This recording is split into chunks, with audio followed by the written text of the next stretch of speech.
Assalamualaikum warahmatullahi wabarakatuh. Alhamdulillahirrabbilalamin. Segala puji bagi Allah yang telah memberikan kepada kita semua kenikmatan berupa kesehatan, keimanan, serta nikmat hidayah, dan juga masih diberikan kesempatan untuk bisa terus menyebarkan kebaikan-kebaikan. Sholawat serta salam kita haturkan kepada junjungan besar Nabi Muhammad Sallallahu Alaihi Wasallam yang terus menjadi suri tauladan bagi kita semua untuk terus menyebarkan kebenaran-kebenaran, kebaikan-kebaikan. Hadirin sekalian, para dai, daiyah, para guru agama, para pengurus organisasi Islam. Izinkan saya pada hari ini menyampaikan sebuah tema, yaitu berdakwah dengan hati. Tema ini kami angkat supaya kita semua mampu berdakwah dengan efektif dan menyentuh hati audiens kita. Tentu saja membawa perubahan yang nyata bagi audiens kita. Para dai-daiyah, guru agama, serta pengurus organisasi Islam yang dirahmati oleh Allah. Di era modern sekarang ini, tentu saja informasi sangat mudah kita dapat dengan cepat. Media sosial sendiri sudah menjadi bagian dari kehidupan kita sehari-hari. Oleh karena itu, dalam menyampaikan dakwah pun perlu pendekatan yang lebih kreatif, komunikatif, dan penuh empati. Dilihat dari laporan Times Indonesia yang berjudul 9 Tips Dakwah Islam Semesta Era Kekinian, dijelaskan bahwa kemasan dakwah, bahasa yang mudah difahami, serta penggunaan media digital menjadi kunci agar pesan Islam ini bisa tersebar dengan luas. Namun, sebelum kita membahas media dan teknologi, kita akan membahas intinya terlebih dahulu, yaitu menyampaikan pesan dakwah dengan hati yang tulus dan ikhlas. Sebab hati yang tulus akan memancarkan keikhlasan yang sampai pada hati audiens kita.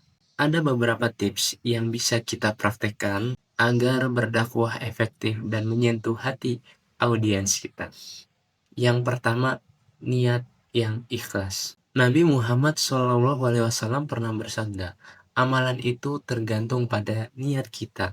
Jika niat kita karena Allah, maka kata-kata kita akan membawa keberkahan di hati audiens kita. 2. Kenali audiens kita dan kondisinya seperti apa. Kita sebagai seorang yang sedang menyampaikan dakwah, tentunya juga harus mengenali siapa audiens kita dan kondisinya seperti apa.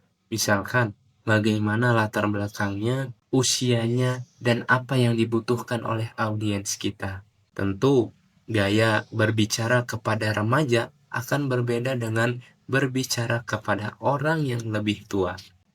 3. Gunakan bahasa yang mudah difahami. Menurut buku Public Speaking, edisi 3, karya Hendriani dan Yohana Purnama Darmawan, kunci dari komunikasi efektif adalah menyampaikan dengan jelas, ringkas, dan relevan kepada pendengarnya. Tentunya juga di dalam dakwah kita harus menghindari kata-kata atau istilah-istilah yang sulit untuk difahami oleh audiens kita, supaya kita memilih kata-kata yang hangat yang menyentuh audiens kita agar mudah difahami. 4. Sampaikanlah dengan keteladanan. Dalam berdakwah, kita bukan hanya menyampaikan secara lisan saja, tetapi juga dengan tindakan. Rasulullah SAW juga telah mencontohkan bagaimana menyampaikan dakwah juga ditunjukkan dengan akhlak yang mulia. 5. Gunakanlah media sosial dengan bijak. Menurut laporan eksistensi metode dakwah dalam konvensional pada era modern, dakwah secara konvensional memang masih relevan hingga saat ini, tapi perlu dipadukan dengan media digital agar jangkauannya lebih luas lagi. Contoh, kita bisa membuat video-video podcast atau dengan menulis kata-kata pesan-pesan dakwah di media sosial yang kita miliki. 6. Hadapi hambatan dengan sabar. Dikutip dari Kompasiana.com yang berjudul Hambatan dalam Berdakwah dan Cara Mengatasinya, dijelaskan bahwa hambatan seorang pendakwah adalah kurangnya konsentrasi dan respon dari pendengarnya. Oleh karena itu, kita masih perlu banyak belajar evaluasi diri, belajar tentang teknik komunikasi, dan tentu terus memperkuat hubungan kita kepada Allah. Para dai-daiyah, guru agama, serta pengurus-pengurus organisasi yang dirahmati oleh Allah, berdakwah dengan hati, tentu kita harus mengedepankan empati, kelembutan, dan kasih sayang. Seseorang mungkin tidak akan langsung berubah ketika mendengar pesan dakwah kita, tetapi mungkin mereka akan mengingat pesan dakwah kita dan bagaimana cara kita menyampaikan dakwah tersebut. Para dai-daiyah, guru agama, dan pengurus organisasi Islam yang dirahmati oleh Allah, mari kita sama-sama terus belajar berdakwah, menjadi dai-daiyah yang berdakwah dengan hati, bukan sekadar dengan kata-kata. Kita jadikan setiap dakwah yang kita sampaikan menjadi cerminan dari kasih sayang Allah kepada hambanya. Terima kasih. Wassalamualaikum warahmatullahi wabarakatuh.